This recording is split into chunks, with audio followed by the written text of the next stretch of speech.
Bonjour à tous.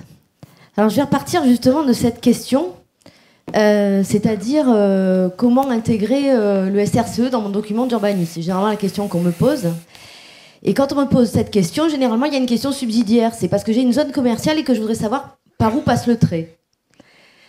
Et c'est là qu'il faut inverser les logiques. En tout cas, c'est là où moi, mon point de départ, c'est vraiment d'inverser la logique. Ça veut dire quoi ?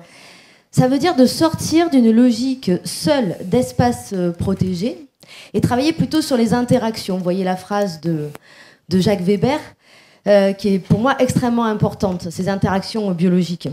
Et pour ça, on va dépasser la notion de contrainte pour aller plutôt sur une notion d'opportunité. On va également intégrer l'humain dans le processus, vous en avez parlé, c'est vraiment essentiel parce que c'est ça qui fait territoire.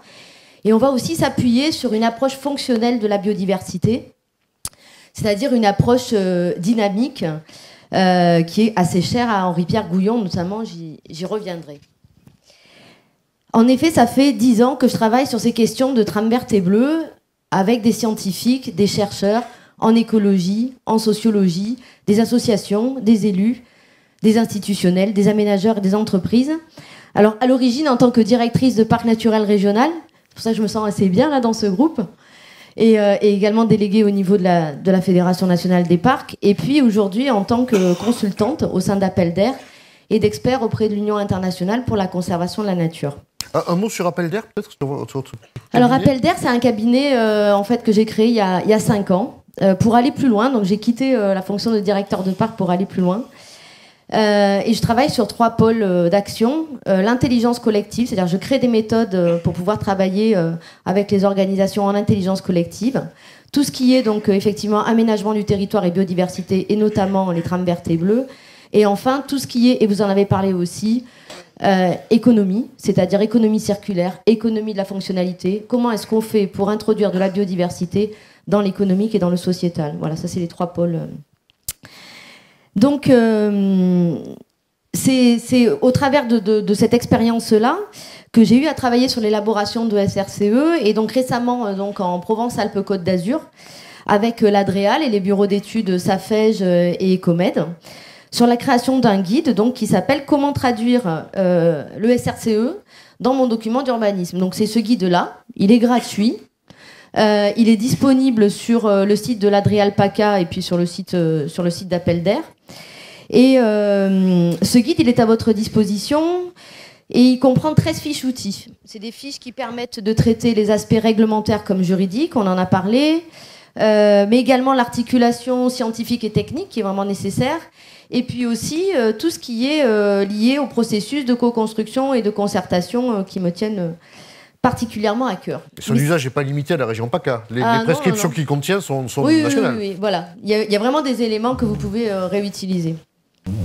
Mais ce qui n'est pas dans le guide, c'est la solution toute faite pour votre territoire, c'est-à-dire où passe le trait sur la fameuse zone commerciale. Alors la raison de ça est très très simple. C'est parce que c'est vous qui allez faire les choix nécessaires pour votre territoire. Vous allez vous appuyer sur le fait que le SRCE finalement replace le territoire local dans un contexte qui dépasse les limites administratives, et ça c'est vraiment essentiel. Et en cela, donc le parti pris du guide, c'est vraiment d'accompagner une logique de projet de territoire en explorant notamment le champ des possibles, mais j'y reviendrai. Et pour ce faire, il s'appuie fortement sur les logiques d'intelligence collective.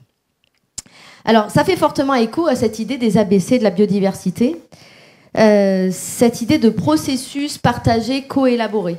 C'est un des piliers quand même des ABC, et ça me semble vraiment être un point de départ et une clé essentielle.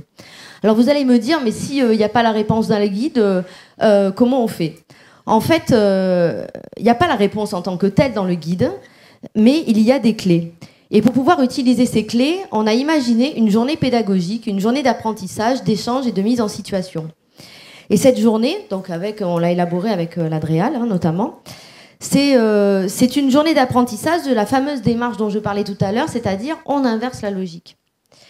Et ça aussi, je trouve que ça s'articule fort bien avec les ABC parce que on est toujours dans le sens de la création d'une dynamique locale comme un premier pas pour aller plus loin. Et tout à l'heure, il y avait la phrase de Robert Barbeau qui s'affichait. Et ce plus loin, pour moi, c'est l'appréhension de la biodiversité comme le tissu vivant de la planète dont nous sommes tous dépendants, mais aussi dont nous faisons tous partie. Et pour moi, c'est vraiment un point essentiel.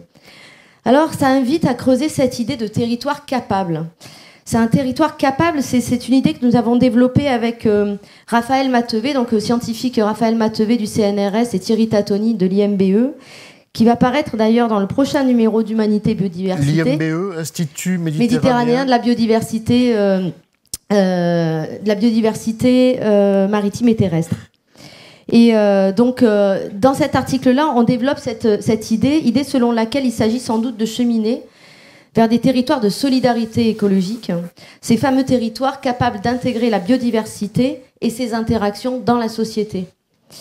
En tout cas, c'est ce qui nous anime, et c'est ce qui m'anime, et c'est ce qui a fait sens pour moi dans l'élaboration de ce guide et dans cette journée pédagogique. Merci beaucoup, Karine Ritan.